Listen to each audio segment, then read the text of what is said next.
E a gente volta aqui para falar que nos últimos 20 anos o Brasil aumentou 3 vezes a produção agrícola, passando de 100 milhões para mais de 300 milhões de toneladas de grãos.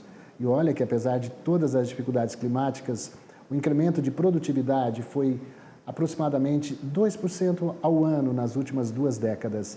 Boa parte desse sucesso se dá à tecnologia voltada para a produção de sementes. Para falar sobre esse tema, nós vamos conversar agora ao vivo com o Geri Eduardo. Você me corrija se é Geri ou Geri, Eduardo, antes de eu continuar. É Geri. Geri Eduardo Meneghello, vice-presidente da Associação Brasileira de Tecnologia de Sementes, Abrates. Geri, obrigado por ter se juntado a nós. Eu realmente fico observando no campo, onde vou sempre, como que as sementes, a tecnologia voltada para essa produção, principalmente nesses períodos de estiagem, como que a tecnologia desenvolveu sementes que são tão resistentes que mesmo durante esse período de seca e de estiagem, você consegue produzir. Eu estou te falando de um exemplo bem prático, lá em casa, no sítio de papai. Plantou um milho, choveu no dia que plantou, depois passou 10 dias, mas não vai perder. Mas a semente começou a germinar, a brotar, e o milho vai ser colhido daqui a pouco com uma produção fantástica. Então, a gente sabe que tudo começa com preparo de solo, com análise de solo, mas o papel da semente na produção é incrível, né? Sem dúvida alguma. Nós temos uma relação direta entre qualidade de sementes e potencial produtivo das lavouras, né? E essa profissionalização que o setor sementeiro está enfrentando nos últimos anos é a grande responsável, na minha modesta opinião, por esse grande incremento de produtividade, como você muito bem colocou. Passamos de 100 milhões de toneladas de grãos produzidos anualmente lá na safra 2000-2001 para superar a barreira dos 300 milhões de toneladas na última safra. A pesquisa brasileira em ciência e tecnologia de sementes e as empresas produtoras, como eu mencionei, elas estão se profissionalizando de uma maneira espetacular. São oferecidas ao mercado sementes de alta qualidade. Para isso, nós precisamos conhecer e aplicar todos os processos produtivos para que o produtor, o agricultor, seja ele um pequeno produtor, praticante da agricultura familiar ou um agricultor que pratica agricultura empresarial, que utilize uma semente da mais alta qualidade possível. Essa semente, quando semeada, mesmo em situações adversas, ela possui capacidade de conseguir enfrentar até certos limites essas adversidades e, com isso, germinar e dar origem a uma plântula que se transformará numa planta com alto potencial produtivo. Nós só fizemos isso, só conseguimos isso utilizando sementes de alta qualidade. Se utilizamos uma semente de baixa ou de média qualidade, ela até pode dar origem a uma planta produtiva, mas isso só acontecerá se as condições forem extremamente favoráveis. De uma maneira muito comum, nós enfrentamos situações desfavoráveis, que aí a qualidade da semente se manifesta. Geri, eu me recordo que no passado os produtores, quando faziam a colheita, eles mesmos selecionavam aquilo que eles consideravam ser as melhores sementes e guardavam para fazer o plantio na próxima safra. Isso no Brasil lá atrás. De que forma que nós evoluímos para transformar, para preparar essa semente para vender? Porque é diferente. Você fala o preço de uma saca de soja e de uma saca de milho para comercialização, para o consumo, é uma coisa. Você comprar uma semente de soja, uma semente de milho para fazer o plantio é outra coisa. Ela tem um outro preparo e ela tem um custo 10, 15 vezes mais. Eu queria perguntar primeiro sobre como é que é feito esse preparo e por que há esse incremento de preço quando se compra semente.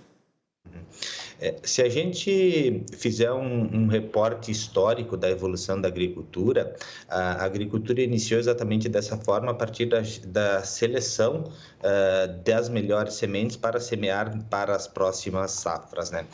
Com o passar do tempo, com a evolução da agricultura, o que começou a acontecer? Começaram a se desenvolver novas cultivares melhoradas, cultivares adaptadas a uma determinada região, cultivares com uma resistência a determinados patógenos, pragas, enfim, situações que acontecem. E para se fazer este trabalho de melhoramento, de desenvolvimento de cultivares, há um custo para isso. As empresas de melhoramento fazem esta atividade.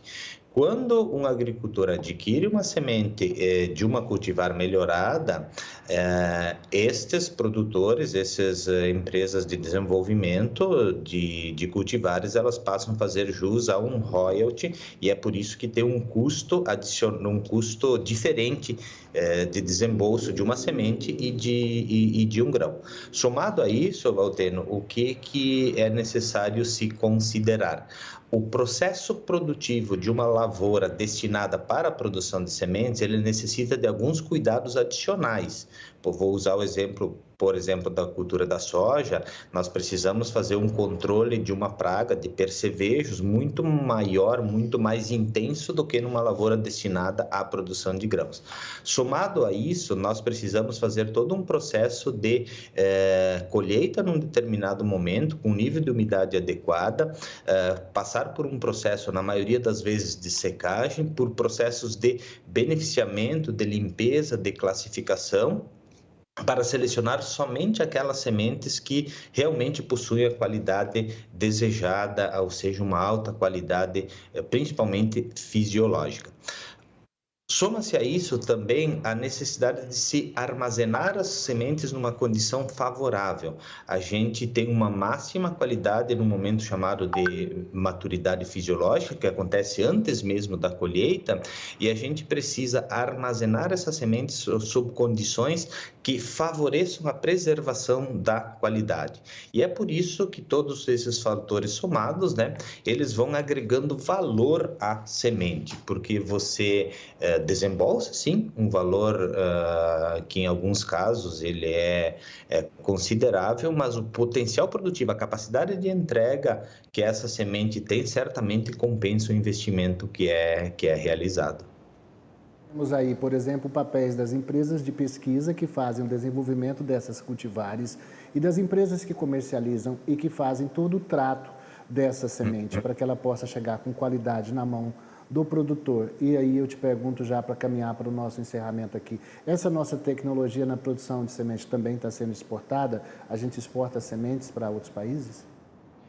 Sim, nós exportamos, e eu diria que nós temos uma capacidade instalada e um nível tecnológico com potencial para incrementar essa exportação. E aqui eu não estou falando somente das grandes culturas, aquelas culturas cultivadas em grandes extensões, como milho, soja, trigo, arroz, algodão, mas uma gama muito grande de outras culturas, de outras espécies que nós temos potencial para incrementar as exportações. Aqui eu estou falando das espécies forrageiras tropicais, como as braquiárias, as forrageiras temperadas, como as que são utilizadas aqui no Rio Grande do Sul, e toda a gama de espécies olerícolas, medicinais, condimentares, Obviamente, quando a gente fala em exportação, a gente tem que observar muitas questões legais e as legislações pertinentes em cada país, e a questão de trâmites burocráticos de um país para outro, que tem que ser levado em consideração os aspectos legais de cada um deles, Nós estamos falando aqui da nossa própria segurança biológica, que é Exatamente. Isso é um patrimônio nosso, que a gente tem que ter muito cuidado. Por isso não se permite esse transporte de sementes entre países sem que tenha uma autorização. Isso nos ajuda a preservar também o nosso, vamos dizer assim, o nosso patrimônio que a gente está deslanchando. Rogério, muito obrigado pela sua participação aqui no Agro Mais Meio Dia. Você que é vice-presidente da Associação Brasileira de Tecnologia de Sementes, Abrates. Tenha um ano de 2024 bem próspero e cheio de saúde. Muito obrigado, da mesma forma para você e para todos os telespectadores que estão nos assistindo.